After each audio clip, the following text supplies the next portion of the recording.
નમસ્કાર વિદ્યાર્થી મિત્રો, આજે આપણે સીન એડિશન અને એન્ટી એડિશન કોને કહેવાય તેની ચર્ચા કરીશું. આલ્કિન કે જેમાં ઓછામાં ઓછું એક કાર્બન કાર્બન દ્વિબંધ આવેલો હોય તેને આલ્કિન તરીકે ઓળખવામાં આવે છે. આલ્કિન એ સમતલીય અણુ છે જેમાં બંને કાર્બન પરમાણુ અને કાર્બન પરમાણુ પર રહેલા પરમાણુ કે પરમાણુ સમૂહો એક જ સમતલમાં આવેલા હોય છે. અને આ આલ્કિનની યોગશીલ પ્રક્રિયા દરમિયાન દ્વિબંધમાં ઉમેરાતા બંને પરમાણુ કે પરમાણુ સમૂહો જે દ્વિબંધથી જોડાયેલા કાર્બન પરમાણુઓ પર ઉમેરાય છે.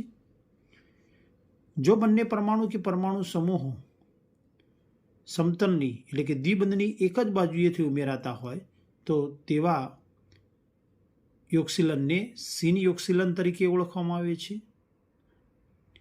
દાખલા તરીકે આલ્કિનની YZ સાથેની પ્રક્રિયા દરમિયાન Y is equal to Z or Y is not equal to Z બંને પરમાણુ કે પરમાણુ સમૂહ સમાન કે જુદા પણ હોઈ શકે. Y અને Z જ્યારે દ્વિબંધની એક જ બાજુએથી ઉમેરાય છે ત્યારે કાર્બન ઉપર રહેલા અન્ય પરમાણુ કે પરમાણુ સમૂહો એ સમતલની નીચેની બાજુ ખસશે અને પરિણામે આ પ્રકારનું બંધારણ મળશે.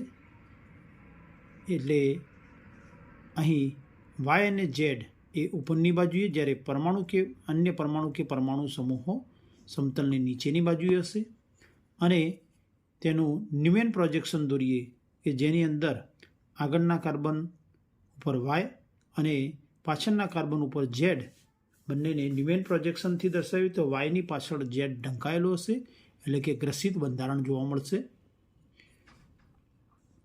જો આલ્કિનની YZ સાથેની પ્રક્રિયા દરમિયાન ઉમેરાતા બંને પરમાણુ Y અને Z વિરુદ્ધ દિશાએથી ઉમેરાતા હોય તો તેવા ઉમેરણને એન્ટી એડિશન તરીકે ઓળખવામાં આવે છે. અહીં આકૃતિમાં દર્શાવ્યા પ્રમાણે જ્યારે Y અને Z બંને વિરુદ્ધ દિશાએથી ઉમેરાતા હોય, સપોઝ Y સમતલની નીચેની બાજુથી ઉમેરાય છે ત્યારે જે કાર્બન સાથે જોડાય છે તેના ઉપર રહેલા પરમાણુ કે પરમાણુ સમૂહો સમતલની ઉપરની બાજુએ ધકેલાશે.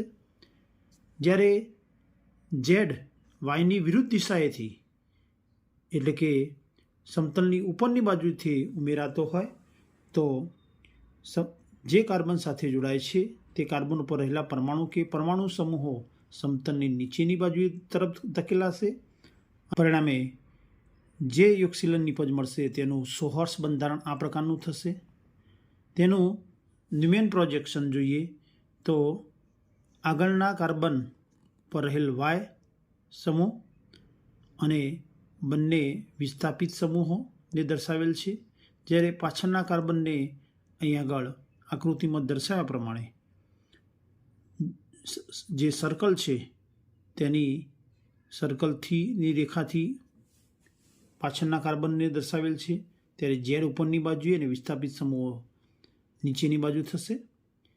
અહીં Z અને Y બંને ઓપોઝિટ દિશામાં છે એટલે કે આ એન્ટી યોગશીલન નિપજ છે, આ સીન યોગશીલન નિપજ છે.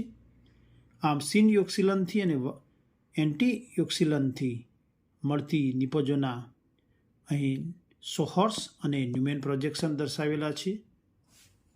Thank you for watching.